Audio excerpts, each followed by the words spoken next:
Finally after months of revision practice हमारा exam आज हो चुका है। इस रिव्यू में मैं आपको मेजर क्वेश्चंस बताने वाली हूं जो इस एग्जामिनेशन में पूछे गए हैं।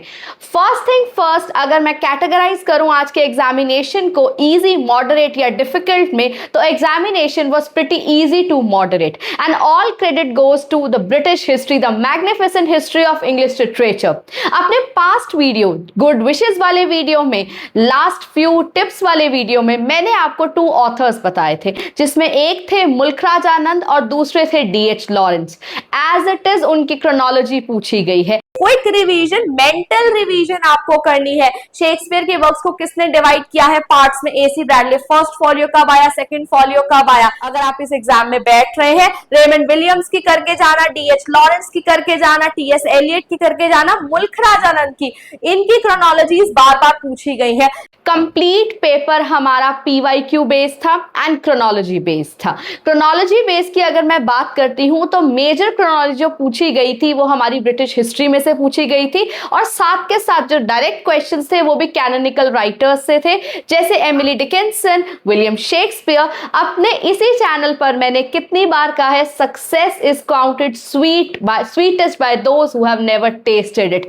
Emily Dickinson, first folio of William Shakespeare 1623, and no matter how many times I have stressed upon Saussure's concept of synchronic study and Lang and parole, where Lang is the abstract system and parole is the performative aspect. And so far in questions को highlight कर मैं क्या कहना चाहती हूँ कि आज का पेपर जो था वो इजी टू मॉडरेट था। अगर किसी स्टूडेंट ने canonical writers, canonical British history और लिटरेरी थियोरी के कॉन्सेप्ट जैसे स्ट्रक्चरलिज्म एंड पोस्ट स्ट्रक्चरलिज्म को अच्छे से पढ़ा है तो उनका पेपर बहुत ही अच्छा गया होगा। अगर और क्वेश्चंस आप मुझे बताना चाहते हैं या किसी क्वेश्चन में आपको डाउट है तो कमेंट सेक्शन पर आप कमेंट कर सकते हैं, जिसका रिस्पांस मैं आपको खुद दूंगी। एंड सेकंड थिंग, अगर हम पेपर 1 की बात करते हैं तो paper 1 was moderate to difficult.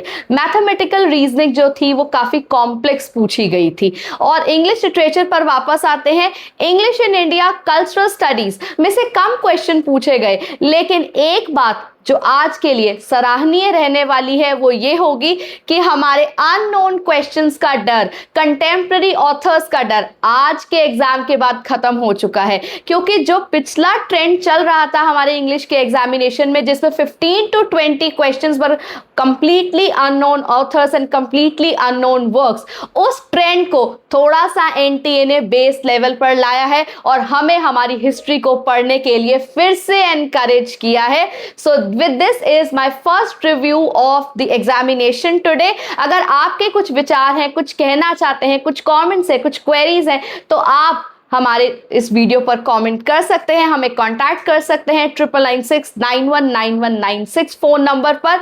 And secondly, दिसंबर 2026 की प्रिपरेशन आज से ही स्टार्ट कर देते हैं। जो भी स्टूडेंट्स हमारे साथ जुड़कर पढ़ना चाहते हैं वो हमें इस नंबर पर व्हाट्सएप कर इंक्वायर कर सकते हैं, क्वेरी कर सकते हैं। और उसके अलावा हमारा यूट्यूब चैनल बहुत एक्टिव रहेगा आने वाले एग्जामिनेशन के लिए, इंग्लिश लिटरेचर के एग्जामिनेशन के लिए। So stay tune to my YouTube channel. Students के रिव्यू भी जल्दी ही पोस्ट करती हूँ। Thank you.